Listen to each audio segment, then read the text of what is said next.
Hey everyone, the World Cup is coming up, and the final specifically is coming up, and I was thinking, what can I do for a fossil-related World Cup video? And I thought, well, what if we had a fossil starting 11?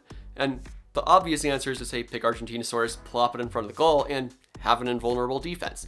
But that is no fun. So we're going to get a little bit more creative with some of these decisions. So starting up in goalkeeper as our number one, we're going to have Gigantopithecus, because I mean, look at the sheer size of this animal. And its arm span is going to cover 90% of the goal even without moving.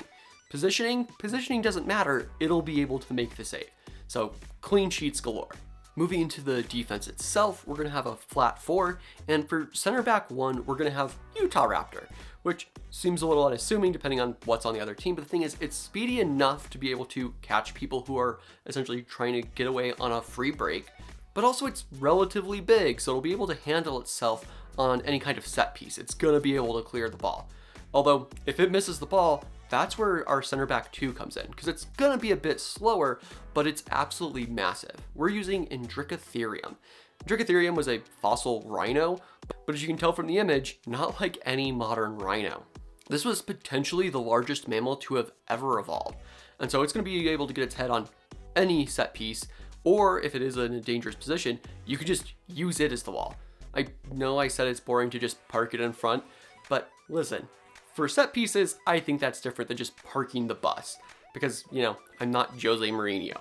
I am Jose Mourinho. Now for our right back, we're going to be using GALLIMIMUS, and this is going to be because it's a pretty speedy dinosaur. It's going to be able to cover a lot of ground up and down and start getting into these attacking positions as a wing back, which is going to be super useful for trying to move the ball up the field, giving another option from this side, especially when we consider who the right winger is going to be, which I'll get to in a moment. But first I'm going to actually mention our left wing back, which is going to be Scorpiovinator. Similar to Gallimimus, it's going to be quick. The Abelisaurs, like Scorpiovinator, had these really large muscle attachments on their legs, so they could just be speedy as heck in a straight line. So this means our Scorpiovinator is going to be really great at getting these overlapping runs to try and put a dangerous ball into the box. Now we're going to be playing with 5 midfielders in a 2-2-1, so our first defensive midfielder is probably going to come as a shock to some people, and that's because it's Tyrannosaurus Rex, and you might be thinking, but Tyrannosaurus Rex should be an attacker. It's big, it's going to be up there like trying to get it in, but no. And I say this because it actually had a lot of good stability and good agility. There have been studies that showed that it would be able to rotate its body faster than a lot of the other large theropod dinosaurs, so it has that agility, but also importantly, at its feet, it has what's called an arctometastarsal. This just means that the middle foot bone gets pinched up between the other two, but it stabilizes the entire foot. Meaning essentially it's going to be really stable and really good at taking those tackles or any hard hits. It's going to essentially just be our big man in the middle who's going to try and stop any attack and break up plays before they become dangerous. Now the absolute size of Tyrannosaurus Rex is going to be a really good complement to our other defensive midfielder, who's going to be Arthroplura. Arthroplura was essentially a giant millipede about 10 feet long, and it seems really unintuitive, but again, we have Tyrannosaurus Rex to make up for on the size. Meanwhile, Arthroplura is going to be low to the ground and making all of those tackles. Also, it had just a ton of legs, meaning that essentially whenever it makes those tackles, it will always get a foot to the ball. This is going to be like Philip Lahm. You're never going to see this person getting a card or potentially even fouls that often. It's just going to always be clean tackles from our other defensive mid.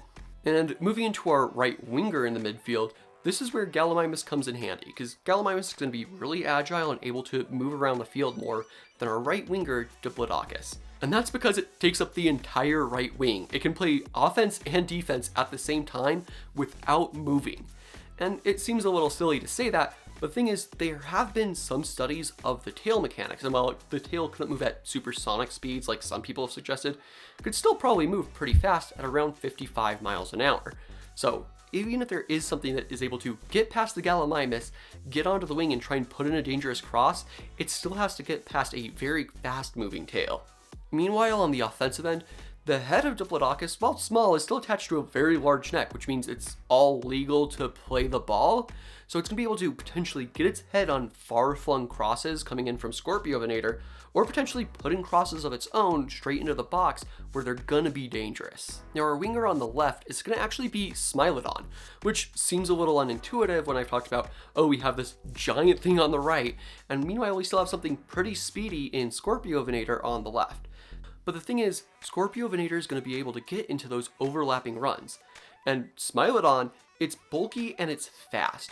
So it's going to be able to put in the tackle and or very quickly try and catch the team on the break and help Scorpiovenator have the time to get back into defense. This makes Smilodon really good for helping assist Scorpiovenator into getting into those dangerous spots, while also potentially being a threat itself with that quick burst of speed. It can try and pop into a ball that's coming to the top of the 18 and trying to get a shot in.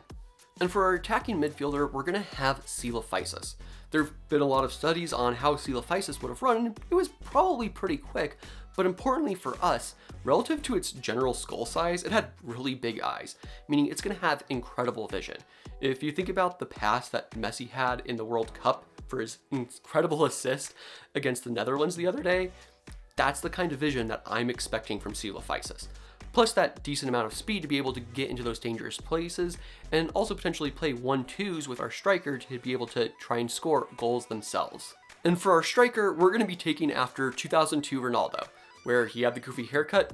Cosmoceratops has the goofy horns. Now the main reason I decided we should have Cosmoceratops there is because we are going to have those overlapping runs from Scorpiovenator. They're going to put in dangerous crosses, and we'll have the opportunity to put in dangerous crosses with Diplodocus and Gallimimus on the right as well. So what this means is, if you have a big head like Cosmoceratops, you're going to be able to make contact with that ball and send it towards goal. Additionally, still a pretty big animal, meaning it's going to be able to hold its own on a ball that's coming into the box and potentially lay it off to something like COELOPHYSIS or to Smilodon, like I mentioned, where it's going to be coming into the top of the 18.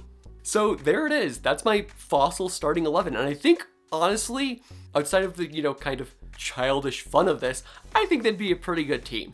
I think there's a lot of good strategies there that we'd be able to capitalize on in order to distribute the ball well and get it into dangerous spots, while also having the right kind of builds to be able to stop offensive attacks and be able to make sure they don't get scored on themselves. And so if you're into the sport, feel free to tell me what you think, and try not to just be Jose Mourinho, where you don't want to necessarily just park the bus. There's a lot more kind of creativity we can get into with this, and this was a lot of fun.